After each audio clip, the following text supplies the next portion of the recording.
For the past few weeks, we've been celebrating our 125th anniversary, which of course is a big deal. But now we're going to move into year 126. And I know there's no anniversaries for your 126th year, but I would say it's just as, maybe even more important than those big milestone years. Because it's then when we have to remember we are moving forward. We're grateful for our past, but we are moving onward into whatever it is that God is calling us to do and the dreams that we hope to live out. So over the next few weeks, we're going to be talking about our dreams for 126 and our budget that's going to support all the mission and ministry out of this church. We'll talk about our building, we'll talk about the people and the ministry that make up our budget.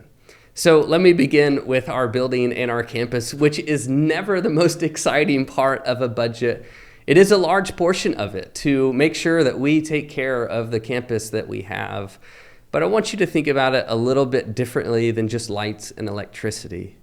I want you to think about a room where it's a place where children and youth can gather, in a safe space where they can come and learn and know about God's love, maybe even experience it for the very first time. I want you to think about our sanctuary where from week to week it offers a place for us to gather together, to see one another and to be seen by one another, to lay down the concerns that we have for the week and to be uplifted by the Spirit of God that's working amongst us. I want you to think about our Family Life Center or our fellowship hall, which would provide a reception for families that are grieving at a funeral, or a workshop where we can bring someone in and we can learn together, or someone that is coming in for the community and looking for space to use. Think about our education building, which throughout the weeks, our Little People School has many preschoolers running all about as they continue to learn and grow.